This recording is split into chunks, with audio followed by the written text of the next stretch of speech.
Good afternoon, everyone, and welcome to ServingIntel Live. Today we have a special guest, Shari McCauley of QSR Automations in Louisville, Kentucky. She'll be talking about all things QSR. Just a couple of housekeeping things. The webcast is best viewed in full screen, so take care of that now. Also in the upper right-hand corner is a box for questions and answers.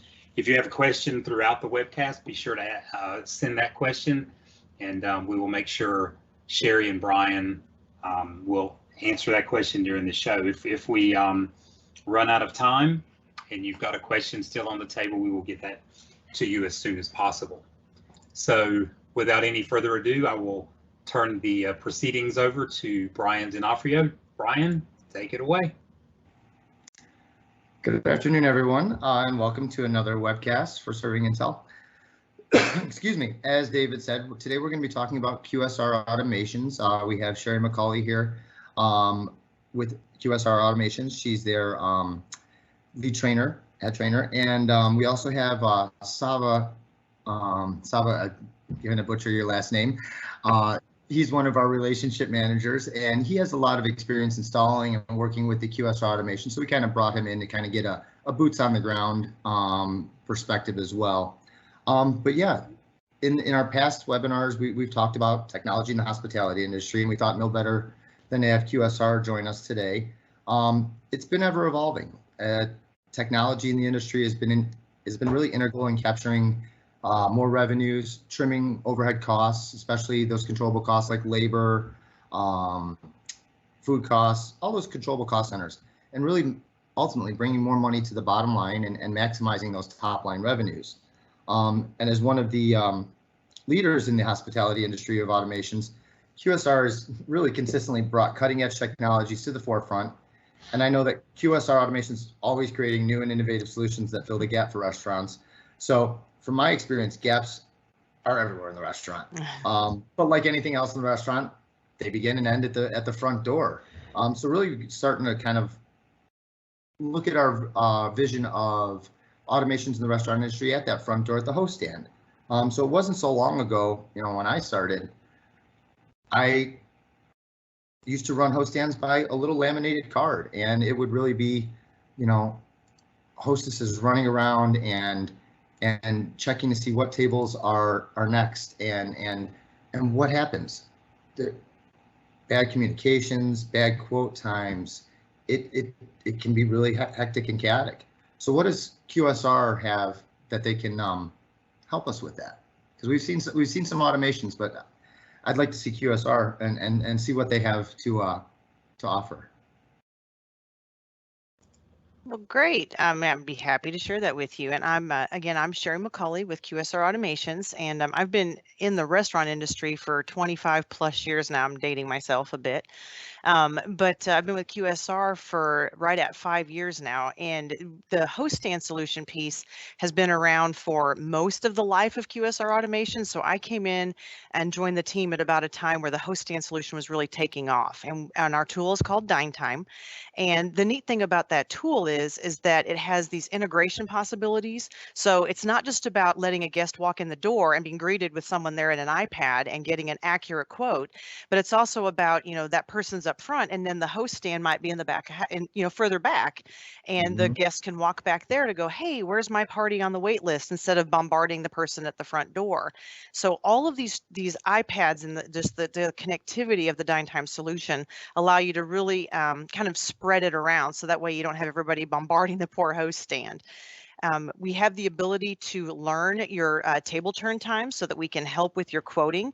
And what we have found from folks is that once they're able to get the tool installed and their hosts are using it, where they put the party on the wait, they notify them, whether it's an SMS or a verbal or a page, they notify them, and then they seat.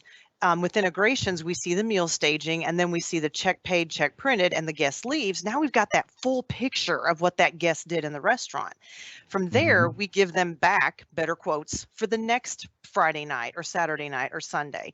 So it's really evolving on a daily basis once the hosts are actively using the tool. And the other thing that we help them with is an accompaniment to DineTime that the bussers will use. So then we can even start tracking how long the tables sit dirty and make that more of the whole table turn picture. So it's not any of that walking into the restaurant, it's busy. It's like, hey, what's the wait for a party of 4? And you get the famous, 20 minutes. It'll be 20 minutes. Always 20 minutes. It's always 20 minutes. And then, you end up getting on the wait and it turns out to be an hour and you're mad, or worse, you get an hour and a half long quote and it turns out it really would have only been 45 minutes and you left. So they lost your table turn. So, I mean, the DineTime solution is really about learning the business inside the restaurant and then giving the operators metrics back that will help them be more efficient with their host stands, with their staffing, with their servers, and just really helping them be better at serving their guests and really giving the host a chance to chat with people instead of guessing guests and filling out papers, and because everything just happens. Sure. Yeah. No, and you mentioned different ways that they can connect with the guests once they've checked in. You said, I believe you said SMS messages. We have the ability to notify via SMS. And the really neat thing about that is now you've collected that guest information and that becomes part of your guest book. So that's your guest book, and now you can do whatever you want to with it because it's yours. So you've got their first and last name, their mobile phone number. You can SMS message them. Once you initiate that message, hey, you've been added to the wait list at Shari's restaurant. It'll be 15 minutes. Now you can initiate two-way SMS back to the host stand if you went shopping. So if you're in a restaurant that's maybe in an area where someone might go to go out and go shopping, or a resort area where they go walk around, they can text you back and say, hey, I've stepped outside, I'll, just let me know when my table's ready and I'll text you and let you know how far away I am. Or my favorite example is, I'm checking out at a retail store, I'll be right there or something. So yeah, it makes it easier to notify so people aren't screaming or yelling or missing it, or carrying around a little premise pager, which we can still talk to, but the SMS has become more popular. Okay. Wow, that's interesting. Yeah, it's a lot different than when I first started with the little pen and paper running around and then trying to Johnson, party of 2, screaming over everybody. Oh, wow. Yeah, that's definitely where we'd like to see things going. So, with all that, I Connect Smart, or I'm sorry, with DineTime, what different point of sale do you guys integrate with different point of sale systems? Does it work with point of sale systems? And that is a great question. We have multiple integrations to point of sale solutions. And the cool thing about that is once you put in the solutions, so either the front of house or the back of house or both, if you decide to go that route, you can change out your point of sales if you need to, and you can still use our solutions. Because that's one thing we don't do, is we do not do point of sale. We just want to partner with the best point of sale solutions out there and let them send us information, and then we work on the host stand and the back of house piece. So that's one of the things that we hear a lot is I can put your solution in and just stay current with it, and then whatever point of sale I decide to go with in the future, you're going to end up working with it. So the nice thing about that is some point of sale solutions we get so much information from, especially at the DineTime level, things like check open. So you seat a party, when you open that check on the point of sale, it will automatically seat the party at DineTime if it's not busy. And that happens a lot. If you get a check printed, check paid message, that'll change the color on the DineTime floor map. So again, the host stand isn't walking the floor like you were talking about. The check's been printed, or the table's dirty. All that information is being automatically fed back to the host stand, and it changes the color of the table so we can see that. Oh, wow. See, now that's great, because I know before I left the restaurant industry, I worked with some of the other integrations, or I shouldn't call them integrations. They were solutions to, this type of the host stand area and seating and reservations and quote times. But that was always my problem, is I had my point of sale system, I had my reservation system, if you will. They didn't talk to each other. And so even though I had this nice, this nice reservation system, I still had hostesses manually inputting and updating the table chart and everything else. So really all we did was take that laminated screen and put it on a computer screen for all intents and purposes. So it's really taking the next step, which is awesome. Absolutely. So what other reasons would people want to choose DineTime over the other existing solutions that might be out there in the market? One of the things you mentioned, reservations. We have a very highly customizable reservation availability. So one of the things we hear from a lot of our customers that we onboard is, I take a ton of reservations, but if I switch from what I have to you, how do I know I'm not going to get overbooked? And we help our customers understand, how much of their seating capacity they would like to make available for reservations. And then you can customize that availability by day part, by day of the week, by event. We've got a brand that we just onboarded in Canada. That's across the street from a hockey stadium. And they obviously know the whole schedule for the year. So they built out custom availabilities for when the hockey games were happening to just allow for more walk-in traffic with no reservations. But they published that, hey, we're not accepting reservations for home game days. So you can do that kind of stuff for your restaurants in advance. And that way, the day that it happens, you're not panicked going, oh no, we've got all these walk-ins and I've still got all my reservations. You can customize that availability. So there's a lot of things that we do to try and help them, be as efficient as they can with their business and not overburden the restaurant in the process. Sure. Yeah. Oh, wow. That's interesting. That's very cool. You also mentioned, I think, integrating to your Connect Smart Kitchen, which is kind of brings me to the next topic I want to talk about. So once we get these people in, we've wowed them with our exceptional on-time quote times or seating them right away on our reservation times. The host has been able to talk to them instead of looking at a computer screen or over their shoulder. So they're already wowed. We got them in the door. We're going to the next topic. How do we take care of them? We want to give them that great dining experience once we get them in the door. So how can QSR help us to do that? I mean, let me ask first, Saba, right now we have lots of partners out there that have gone obviously from the old pen and paper, which is what we used to see, Flo at the diner writing down the order. She slaps the order up on the wheel and spins it around. And then the cook grabs it with his greasy hands and he's, all right, steak medium rare. And then when it's done, he tick it up and he puts the ticket on with the food. And then here comes Flo. She goes and has to take that same original ticket. Now it's got ketchup and grease all over it. And she's got to go take it up with the front counter with her calculator or abacus and figure out tax rate and give you your tab and ring you up with the old cash register. That's long gone. We've got point of sale now, right? So Saba, you've been installing point of sale and working with a lot of our partners. What are we seeing? What's replaced the ticket and the wheel? So where are we at now? And then we can toss over to Shari and talk about what we see in the future. So essentially, we're seeing kitchens move away from the tickets into digital displays, or KDS units as we call them in the industry. And what this does is it helps alleviate some of the lost tickets that we see all the time. Or not being able to properly read a ticket because you're touching it and grabbing it, as you had previously said. What this also does is it helps bring the point of sale and the chef's ability to see more modifiers on a ticket and or get more direction from the staff if a customer has a special order need, such as allergies and things of that nature. It also helps the ability to be able to print to different stations according to how long something needs to be cooked.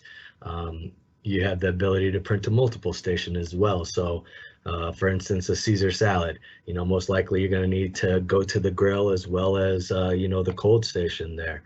So you have the ability to do multiple things quickly and efficiently without worrying about, human error.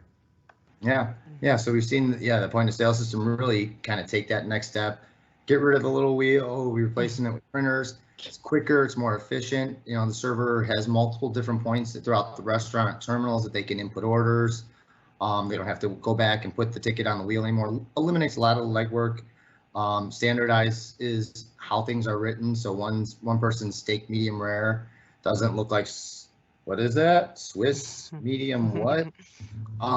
Yeah, I mean, a lot of gaps that have been filled with just the point of sale system. So now, how do we take that point of sale system, Shari, and bring it to the next level? What do we have? So from a Connect Smart Kitchen standpoint, once those guests are seated and your fabulous serving staff goes over and starts taking their order, there's different types of customers out there too, right? The customer might just give you their drink order and then come back and do appetizers and come back and do entrees kind of thing. Or maybe they're like, I'm kind of in a hurry and I come here all the time, so can I just order my whole meal at once and you bring it out to me when you're supposed to? So the cool thing about Connect Smart Kitchen is that with all the integrations we have at the point of sale, the server will start that transaction and walk back, at the guest table, walk over to the point of sale and start ringing it in.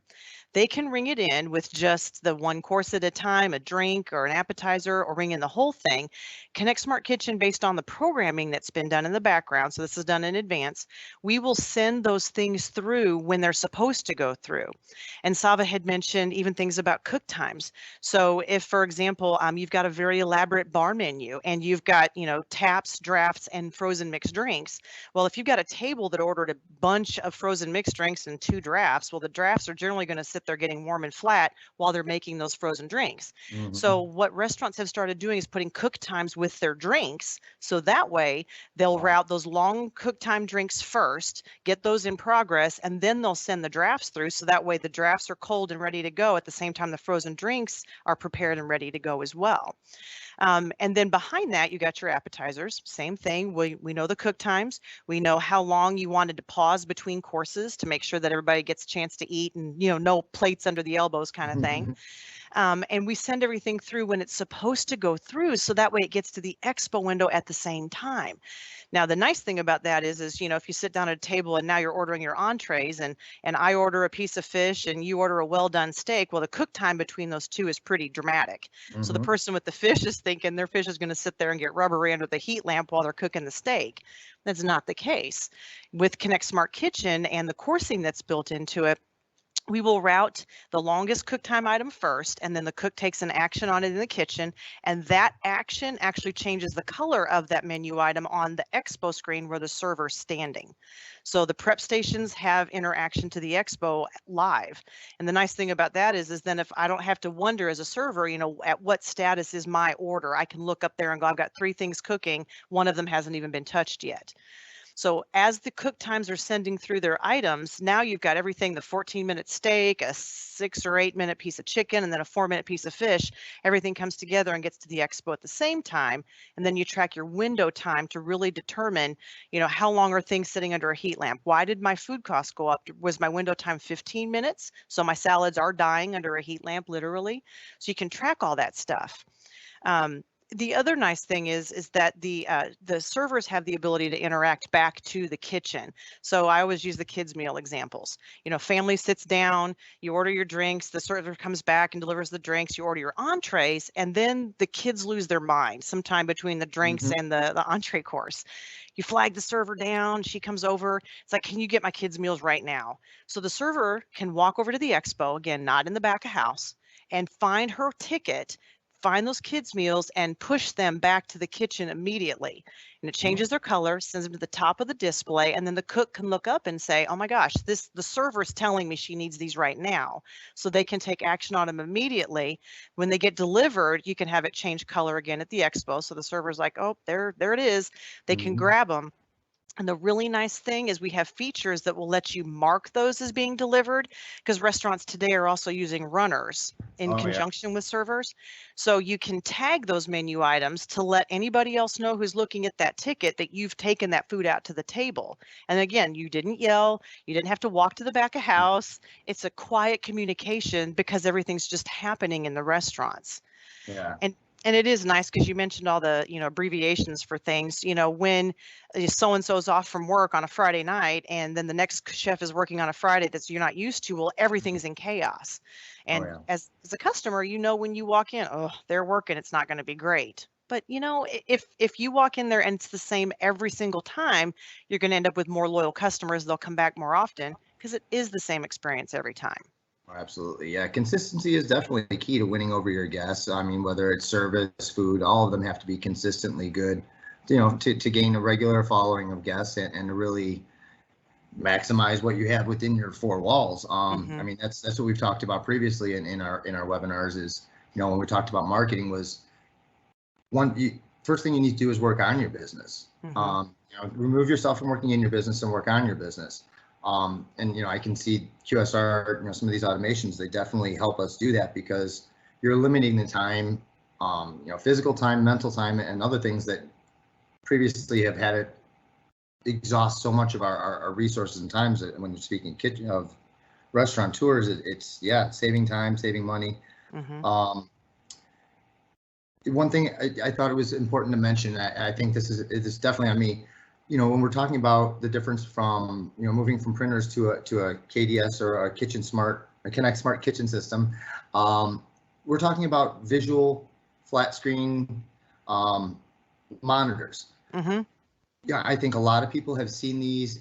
Really, honestly, I mean, where I had seen them before I got into the industry, or even the food industry, or now the technology industry, was in fast food. McDonald's, Burger King, the big boys, and there's a reason they use those. They've definitely sped up efficiency that helped them make them the big boys that they are. I think from reading on the QSR website, I read a little bit of a fun story that I think I always share with my partners when we're discussing this as a solution for them. But if you could probably tell the story better than I can. So if you could share the story, kind of how QSR and the KDS kind of came about, I'd love it. I know, but I think our partners would love to hear it too. So if you don't mind. Not a problem at all. I enjoy sharing the story. And when I said I'd been in the restaurant industry for a really long time, I actually started off at KFC, which then became part of Yum Brands. So I actually met the owner of our company today when he was helping KFC back in the day write a kitchen video solution. And it turned out that kitchen video was a much larger thing than even at the time KFC's point of sale vendor could really handle. So now the owner of our company kind of spun off, and he wrote kitchen video solutions for Kentucky Fried Chicken.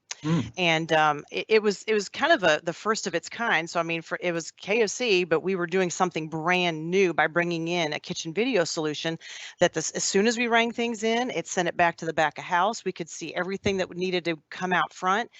We could also see things at the drive-thru and front counter that were different, and you could display things like the drinks at the drive-thru, but at the front counter you just handed someone a cup. So why waste real estate with that? So you could customize the routing even from a quick serve perspective.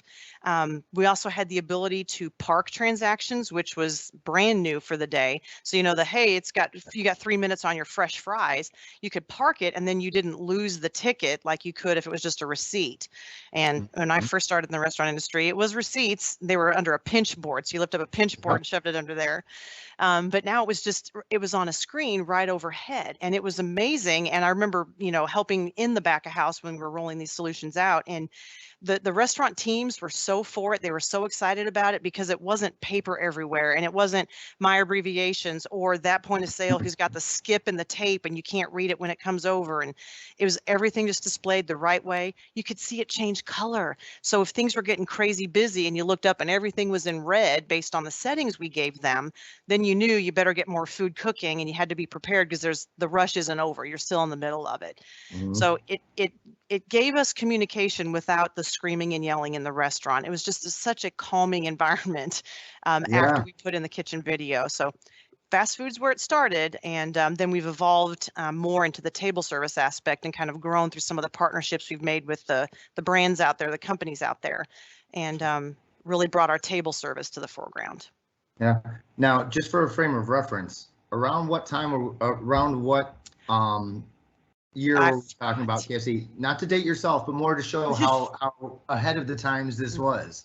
Now this, our first kitchen video solution went into a restaurant in Atlanta, Georgia in 1996. So that was, there might have been other, displays back then, but to have something that was this configurable and integrated with a point of sale that we didn't own, it was, our option was to never have the point of sale. We just wanted to talk to point of sales. And that's one thing is you do it better than we do. So you do what you do, and we'll just integrate with you and do what we do. So it was really kind of, it was a huge, forward-thinking solution to be able to have a kitchen video that could work with lots of different point-of-sale solutions instead of just the one that came with the one you bought. Oh, sure. Yeah, I think knee-jerk reaction when you feel like you've kind of caught lightning in a bottle like that, which you kind of did at that point, it would be to, okay, let's wrap our arms around it and control as much as we possibly can.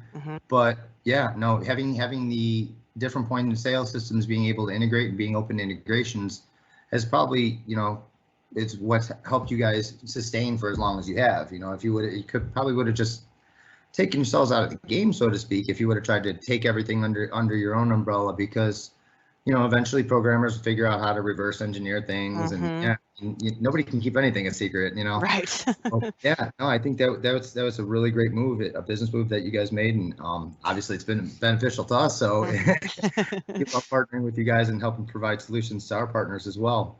So that's great. I appreciate that story. Thank you. I really like that story, like I said. So, we've talked about getting them in the door. We've got them in the door. We've taken care of them. Now, like I alluded to earlier, we've talked in previous webcasts, we've done internal and external marketing. We've talked about starting internal, working on your business instead of in your business. And then to do that and to really maximize what you have within your four walls, you have to have, we have flow through dollars, which we've talked about in our previous webcasts. And once you hit that flow through dollar mark, that everything else after that seems to be more of the revenues fall to the bottom line, because you've already hit that kind of break even point. So once we've done that, we maximize that dining room. We know how much our dining room can handle. We know that our kitchen can handle the dining room. We've maximized that all out. And look, we realize we still have some room there. We still have some ability. Our kitchens, now they're in their groove. They got it going on. Everything's they're getting tickets. They can all read. There's less talking. They're coordinating. They've got the KDS. They're looking at screens now, and everything's humming. Now the kitchen's got more ability. They can do more. How do we maximize outside of our brick and mortar establishments? Because that's what we're seeing as the trend is, if you want to stay viable in this business, you have to maximize every potential moment that you have, with employees on the clock. So, what do you guys see as the next solution to maximize outside of brick and mortar? Well, one of the big things that's obviously coming, and I'm sure, as consumers, you've enjoyed this, is off-premise dining. And off-premise dining began back in the day at our quick service restaurants with just drive-through windows and, being able to customize that. But it's gone now from just drive-throughs to, we had curbside carryouts back in the day. And one of the first brands to really do that was one of our partners. And we were able to help make curbside carryout something that worked for them. And now we've got all of the delivery partners too. And being able to do things in Connect Smart Kitchen that allow you to really maximize routing by destinations, different partnerships with things like sticky printers, being able to have things automate to a place where if it comes in from an online resource, it maybe goes to a separate section of the kitchen and it gets prepared back there. And even having a second expo area. So maybe it's the front counters over here and the drive-throughs over there, or the takeout or the Uber Eats, DoorDash, Grubhub, all of those are in a different part of the building. And if you don't have that kind of real estate, we can do tabbed views behind the main view.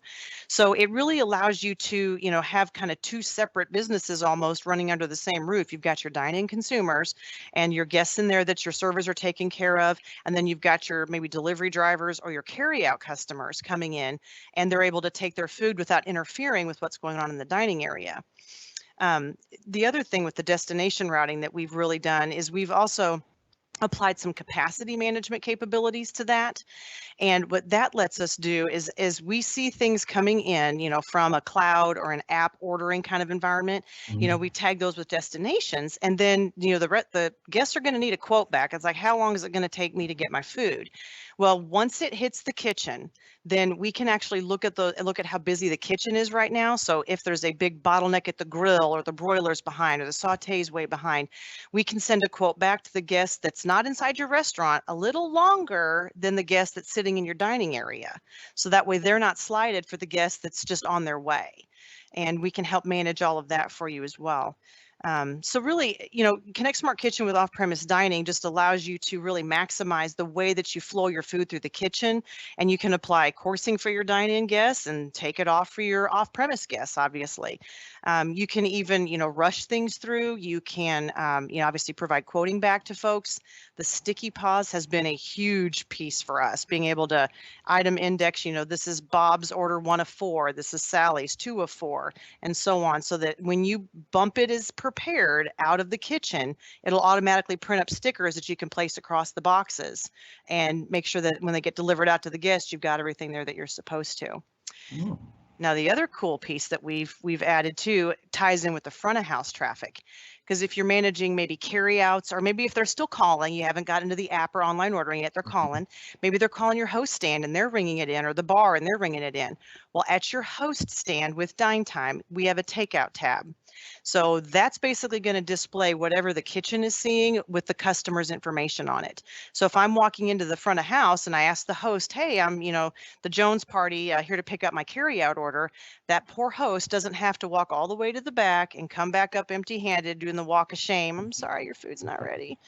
They can look at the DineTime client right there on their tablet, whether it's their iPad or on their Windows client, and say, oh, you're the Jones party. Well, your your order's in progress. They can open that tab and see every meal stage. Is it even routed yet? They can fast track the things from the DineTime tablet if the guest shows up faster. They can check them in and move them up. Then they can start that SMS notification piece back and forth. So there's all these kinds of things that can happen to make sure that no matter who the guest is or where they came from a phone call, an app, online, or through your door to dine in with you, they're going to get the best experience possible, the freshest food. The host can interact with that carryout customer, and maybe they weren't expecting that because it was just a carryout, or they're going to get their food and go, but they got there faster than the food was ready. So it's just a nice way to be able to communicate without the yelling or the walking away and coming back and leaving your other guests standing there by themselves. Yeah. Okay, excellent. So basically it ties a lot of different things together that can increase our outside sales. We have a product called eConnect, which basically an internal product which connects those third-party online ordering systems to the point of sale system. So those would all work just so well hand in hand. It's wow. I almost want to go back to being a restaurant manager. Sounds a little bit easier now. No, that's great information. I've noticed we have some questions popping up here. Let me get over to those here, and I'm gonna get some questions here from the audience. We have Alexandra from Chicago. She asked, what about senior living dining, where they have 3-course meals and the first course is salads and drinks to be delivered via carts they have with them, then transition to traditional order taking after the service has made their way through the first course selection zone? How could we streamline this to decrease timetables? And that's, oh wow, if the first course is like a prefix course, we would almost have to figure out a way to get that first course to trigger off the entree piece or to start the timings for the entrees. But as long as we can see that traffic coming from somewhere, and maybe it require an integration, an API that could help us feed some of that when you seat the party. I'm just thinking outside the box, but as soon as we see something come from a point of sale solution, even if there's no cash exchange, if that's the way that restaurant works, then we can start routing things. So it's just a matter of how will we get those prefix courses in there to kick off everything behind that. Okay. Now, DineTime integrates with the CSK, correct? Okay, yes. So that's great, because that was another question they were going to ask, how DineTime integrates with the CSK and what are the benefits and outcomes.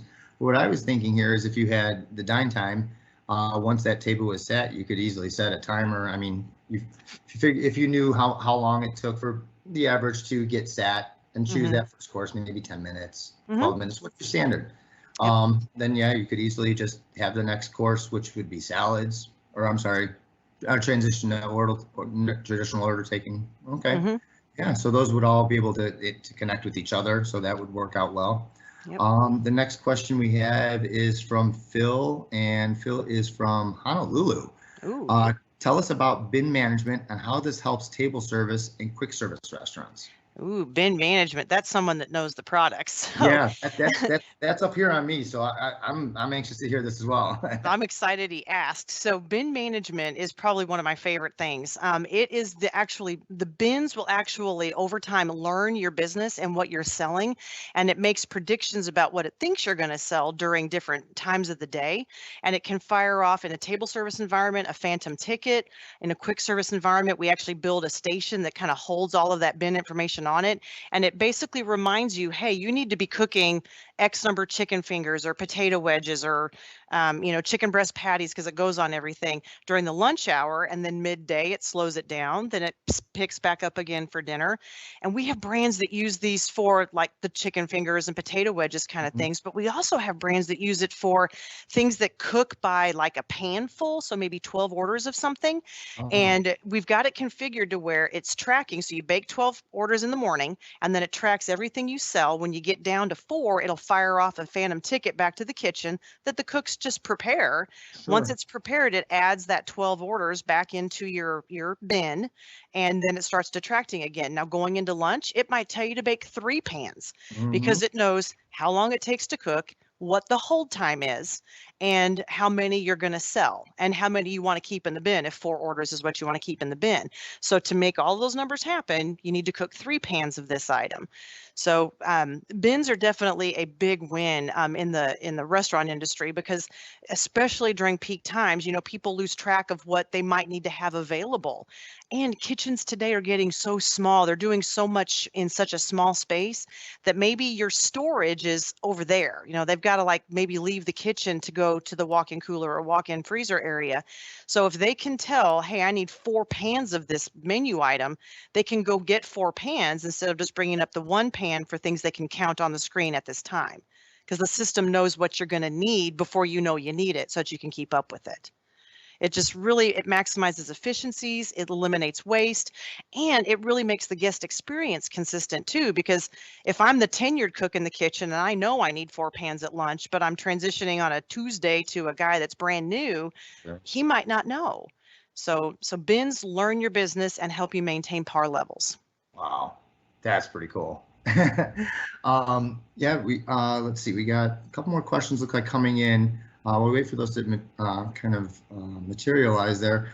Sav, I was wondering, you've installed, you're probably the installer on our team that's installed the most of these in the field, and not to mention done a lot of different sales presentations with partners out in the field.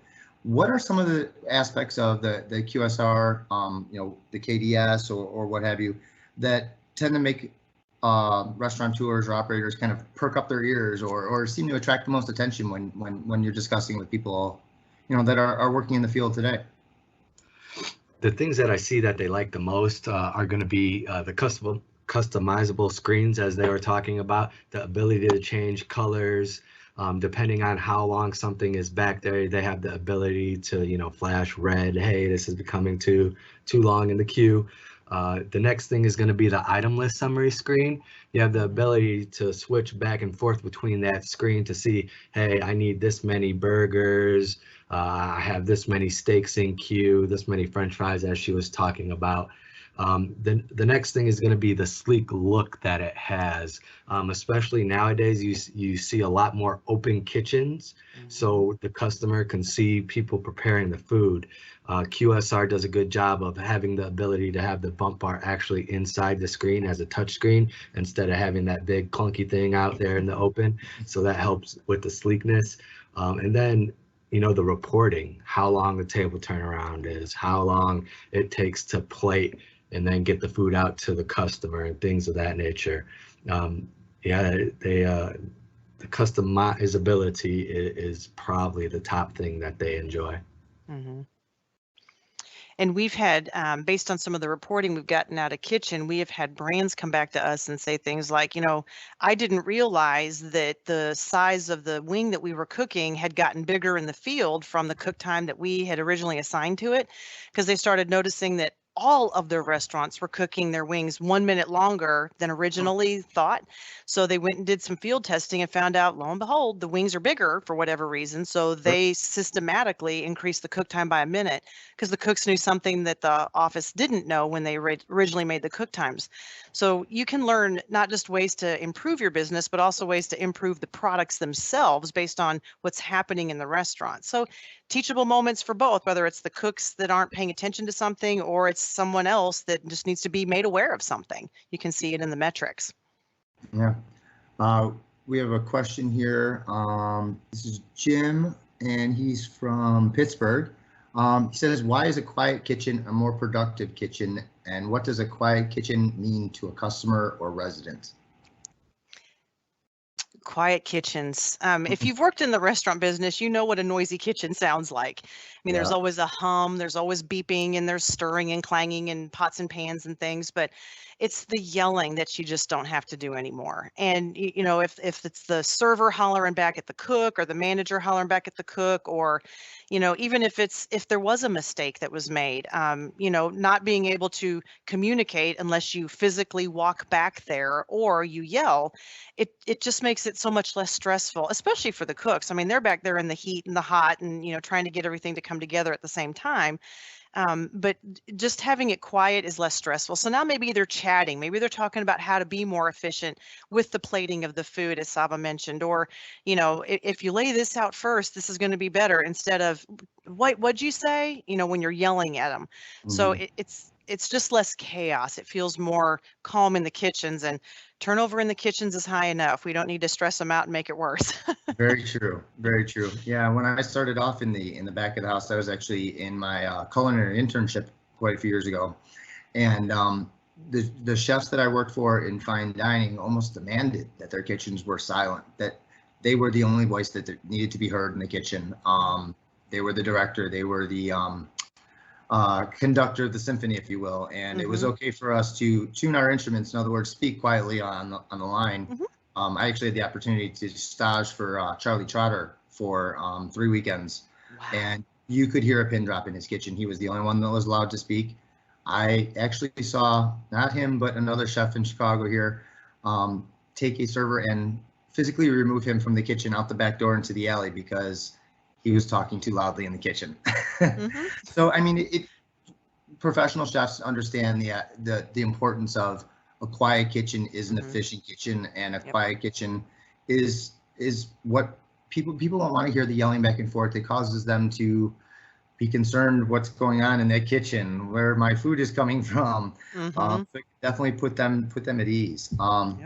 We have another question here, and this is Pam, and she's from Toledo, Ohio. What are the benefits and outcomes of integrating DineTime and CSK? Having both the solutions together gives you a holistic view of your restaurant kind of in one place. And that's really the nice thing about that, because the solutions talk to each other. You could be at the front of house and see kind of what's happening with the back of house, and you can certainly be in the back of house and see what's going on in the front of house.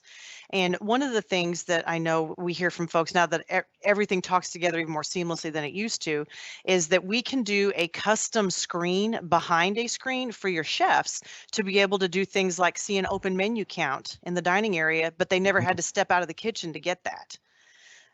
So that's a huge win for folks. The back of house can see all the front of house metrics, how many parties are currently seated, how many are currently waiting, what the longest wait time is, how many open menus you have. The front of house can see, the status of every table, have they ordered their appetizers? Are they on their entree course? What's the status of the courses within that? Because you can actually view a check detail from the tables. So everything just talks to everything, and you can see it. And one of the coolest new things we've done is we now have the ability to display on iPads.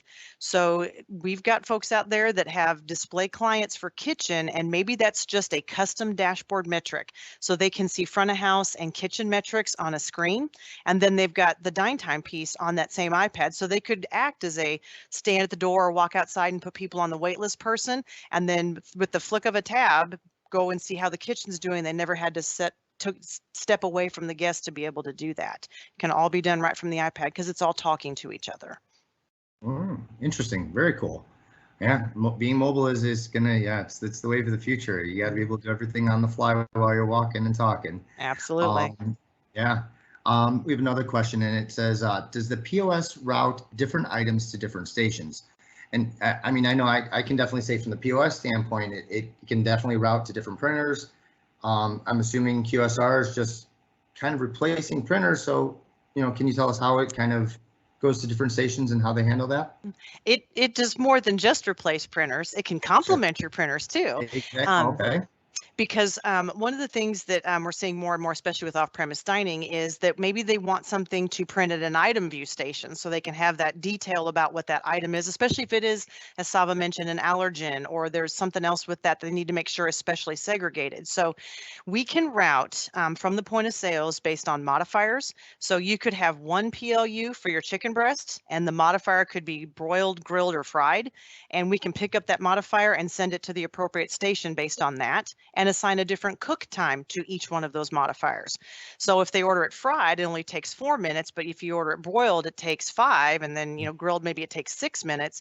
We manage that through all of the cook times down the line on that ticket as well. So yeah, we can pick up lots of different things when it comes to whatever the point of sale sends us, and then act on it. Different destinations can go to different places. Different destinations can be a different color, so they know to put that in a box as opposed to on a plate. We can have it auto print at places for allergens. We can have it auto print for the sticky pauses, auto print just for carry out, but not for here. We can auto print with seat numbers on it if your point of sale sends us seat numbers. So that way, when the runner comes and picks it up, and before I was in the restaurant industry like this, I always wondered, how did that server know that was my plate? I always thought that was the coolest thing. But now I know that if the point of sale sends seat numbers and the server rang it improperly, then anybody can give me my food. And I think that just makes it feel so, I don't know, it almost feels fancy, even if you're not eating at a fancy restaurant, because the runner handed me my plate instead of auctioning at the table. So it all just talks to each other. Auctioning food off was a mortal sin in my experiences. Absolutely. Yeah, you definitely didn't want to do that. I mean, you're not at Portillo's where we're howling out, order number 4, come to the door, or whatever it is. But yeah, that it's definitely raises the professionalism and just the overall experience. Let's see, we have one more question here. Dwayne from Detroit. How do reports improve performance, turn times, quality, and what types of reports are the most popular? So we have reports we have one report from the DineTime solution that can get delivered to your inbox every morning. So by 7:30 Eastern time every morning, you can see how your restaurant did the day before. And it's just a quick summary of how busy you were, how many parties you sat, how many guests made up those parties, where those parties came from, if they came from a partner that we work with to get a reservation, or through your website, through a browser widget, that kind of thing. So you can see where the guests came from. And then how long they waited, how long they stayed in your restaurant. And the other thing that's on there is something that people underestimate the value of, is seating efficiencies. We had a restaurant that believed they used to seat a lot of large parties. So they used DineTime. They started noticing that they were very inefficiently using their seating. So then they kind of did some just watching the restaurant. And sure enough, they had these parties for 8 and 10 people, and they were seating 2 and 4 people at them. So they made an investment in their business and took out some of those big tables and put in smaller tables, got more table turns, and they brought more sales in. So that was a big win for them. And then if you did have a party of 10 show up and you got a party of 4 sitting at your 10 top, that's frustrating too. It's like, there's 4 people at that table, but the party of 10 can't get seated. And from a kitchen perspective, there's a speed of service report that's just kind of the favored by most, because whether you're quick service or table service, you'll get to see every station in the restaurant and how quickly things moved through the restaurant, and how long they displayed, how long, if there was a cook action on it or not. You'll see a cooking if it's a table service, and then how long it was before it bumped off and got to your expo. So if I'm the restaurant manager, I can see that on Tuesdays and Thursday nights, when this crew of people is working, my back of house isn't terribly efficient. So do I need to bring someone in to help work with them? Because on Friday night, when I'm slammed and I got my best crew working, we're rocking it. Things are routing at the kitchen and they're getting bumped off shortly after cook times. They're really on it. So you can just start finding out where your inefficiencies are and then addressing those. whether it's buying new tables or having a training session, or different kinds of coaching opportunities even to help your restaurant be more efficient. Yeah, definitely.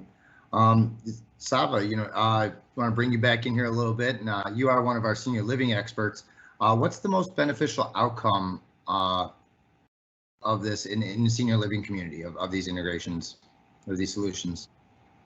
I think the ability to course is a big one. A lot of times senior living communities now are more fine dining than just buffet type meals like we're used to the stigma being. And then another thing is resident names on each individual tickets. You have the ability to identify your resident or customer by name. As she was saying previously, you don't have to auction that off. And what that does is it helps build a rapport with your staff and your community of residents. So that's probably one of the biggest things, as well as the allergies. The allergies, are a big part, especially with the older generation as we're moving forward. And that notification and that thing is standing out more than anything else. Yeah, it draws attention to it by the line cooks. Make sure it's a point that's not missed. Yeah, dietary restrictions, allergies, especially in the senior living community, interactions with medications. I mean, there's the possibilities are virtually endless when you kind of get into that category. Let's see if we have some other questions here. All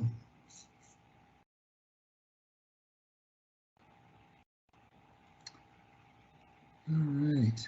How do chefs use the different views available on the KDS? And that is from Phil in Pensacola. So chefs really take advantage of the different views, probably starting at the expo side, because they need to see how things are coming into the kitchen. And then they can just even from that expo, if they never set foot into the kitchen themselves, they can spy on every other station in the kitchen to see what's happening, to see how quickly people are responding to different things on the kitchen. Really, they of course they can walk back to the back, and most of them will, but when they go back there, they can see exactly how long something has been on the view before a cook took action on it. So it could be a coaching opportunity for the chef with that new chef.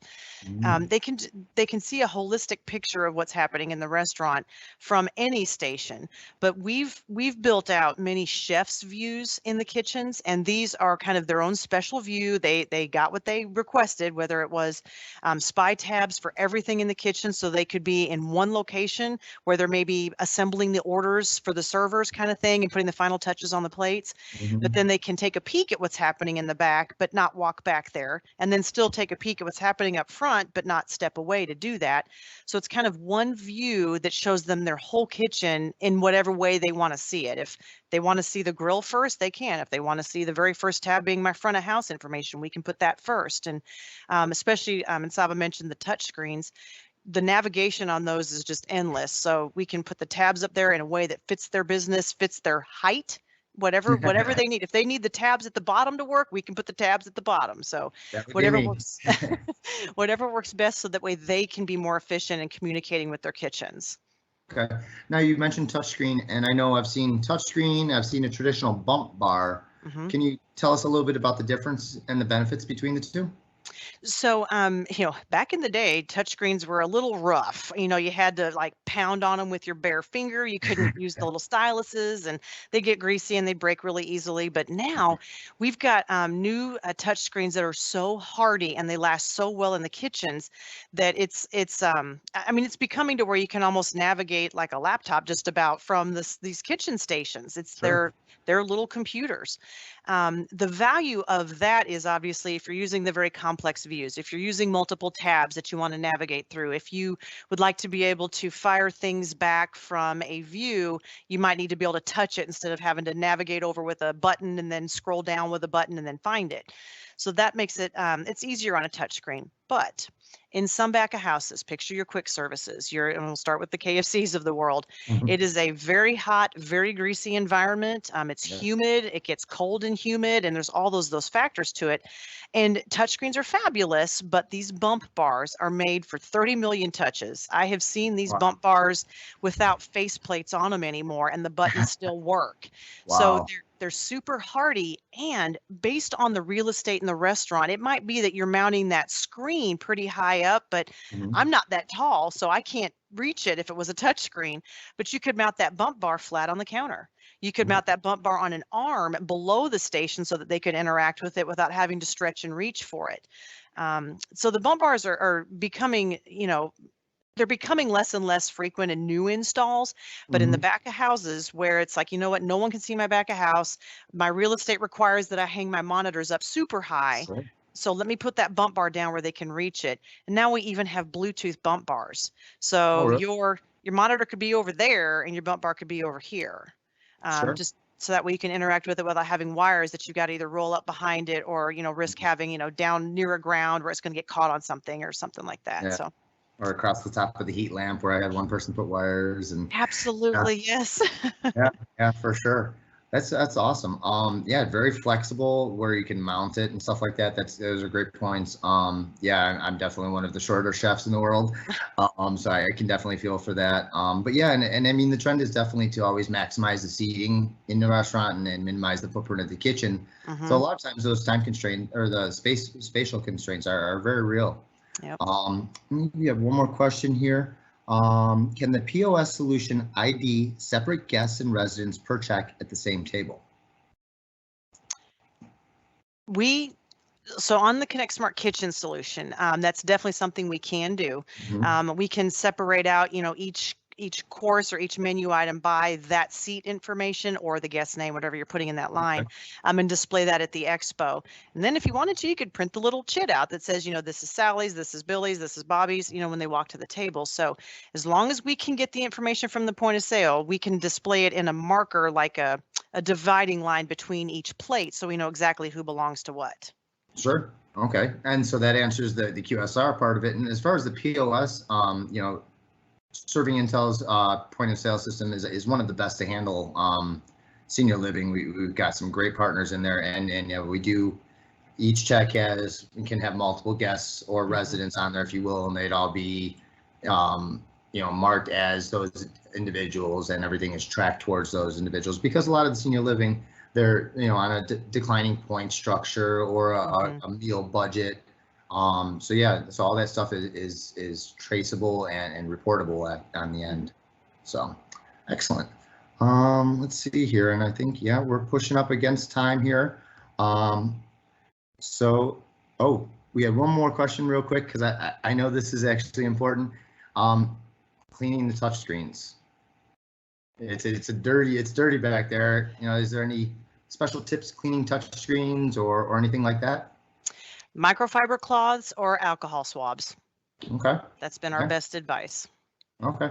Very good. Very good. Yeah, that's pretty much what we would suggest as well, but never hurts to make sure, Right. I've definitely had I've definitely tried to clean things with the wrong chemical before, and it wasn't always pretty, but so that's all the questions we have right now, and we're pushing up against our 3 o'clock time. So I want to thank everybody for joining us for viewing today. I want to thank Shari for joining us, and Sava. I appreciate both of your time, and the information's been wonderful. And I'm going to toss it over to David, and he's just going to go through a little bit of end housekeeping. But for all of us here at ServingIntel and for Shari, thank you all for watching. Have a wonderful day, and tune in again next time. Bye-bye, folks. So real quick, if you have any questions that were not answered, send them to dmorris@servingintel.com, and we will get those answered for you as soon as possible. From all of us at ServingIntel, Shari, thank you so much for taking part of your afternoon to spend with us to do this. It was so informative. And for everyone watching, this webcast in its entirety will be posted on our YouTube channel, either late this afternoon or first thing tomorrow morning. So be sure to drop by Serving Intel's YouTube channel and subscribe and check out all of our webcasts and all of the other content we have there. So we'll see you guys next time. We'll be sending out a note in the next couple of days after introducing our next Serving Intel Live. So keep an eye out for that, and have a great day, everybody.